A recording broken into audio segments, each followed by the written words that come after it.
GK GS में सबसे ज्यादा तवज्जो किसको देनी है, कौन सा सेक्शन हम सबसे ज्यादा पढ़ें, 2017 के पेपर्स को उठाया, 2020 के पेपर्स को उठाया, कहां से कितने क्वेश्चन पूछे जा रहे हैं, लगभग सभी शिफ्टों का एनालिसिस किया और ये अब आपके सामने वीडियो आ रही है। अगर हम पूरा कंप्लीट एज एनालिसिस देखेंगे तो आप ये देख पाओगे कि सिर्फ करंट अफेयर्स और स्टैटिक के पोर्शन ने ही 50 में से 20 से 22 क्वेश्चंस को कवर किया था। और ऐसा नहीं कि ये सिर्फ 2020 का है, ये 2017 में भी यही हाल रहा था। अब करंट में जो सबसे ज्यादा अपॉइंटमेंट्स पूछेगा, बजट पूछेगा, इंडेक्सेस पूछेगा। अगर हम वही चीज आपके पास स्टैटिक में जाएंगे तो डांस, लेक्स, लोकेशंस ये सब ज्यादा आएंगे तो हर क्वेश्चन करंट में भी सारे क्वेश्चन आएंगे। ऐसा नहीं कि सिर्फ अपॉइंटमेंट ही पूछा जाएगा, आपके स्टैटिक में भी लगभग सारे क्वेश्चंस आएंगे, लेकिन ये पोर्शन थोड़ा सा ज्यादा कवर हुए हैं।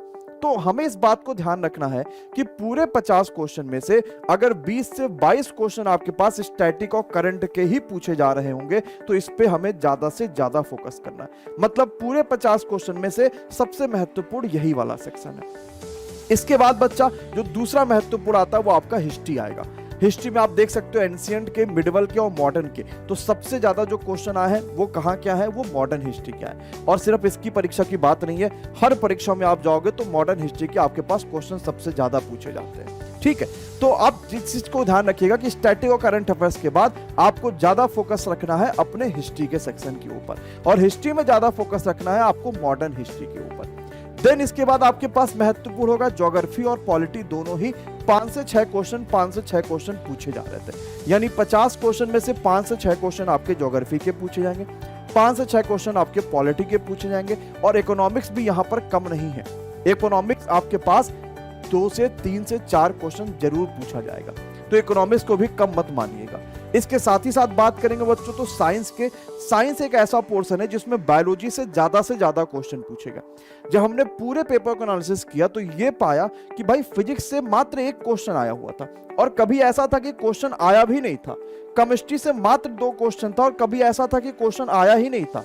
लेकिन बायोलॉजी एक ऐसा सेक्शन है जिसमें से 3 क्वेश्चन एक बार 6 क्वेश्चन आपके पास पूछा गया, और साथ ही साथ 5 से 6 क्वेश्चन का हम ओवरऑल लेके चलते हैं कि साइंस अगर आप तैयार कर रहे होगे तो फिजिक्स, केमिस्ट्री, बायो मिला लो, 5 से 6 क्वेश्चन पूछे जाएंगे।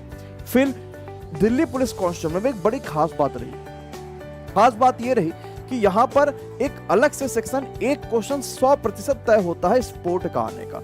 अगर आप स्पोर्ट के लिए अच्छे से तैयारी करके जाओगे तो आपके पास एक क्वेश्चन वहां से जरूर पूछा जाएगा। जैसे क्रिकेट के बारे में क्वेश्चन पूछा गया, या मान लीजिए हॉकी के बारे में क्वेश्चन पूछा गया, या मान लीजिए आईपीएल खत्म हो रहा है, आईपीएल के बारे में क्वेश्चन आ सकता है, कुछ भी पूछा जा सकता है। तो दिल्ली पुलिस कांस्टेबल में एक खास बात ये जरूर रही है कि सभी बच्चा स्पोर्ट को जरूर पढ़ के जाएगा, क्योंकि यहां से एक क्वेश्चन जरूर मिलेगा। ठीक है, तो अब ओवरऑल जरा समझ लीजिएगा कि सबसे महत्वपूर्ण हो गया current, static, then history, geography, polity और साइंस, ये बराबर वेटेज देना। देन इकोनॉमिक्स और स्पोर्ट, इसको आपको वेटेज देना है। इसका साथ आप स्क्रीनशॉट भी ले सकते हैं, इसको हर जगह शेयर भी कर सकते हैं,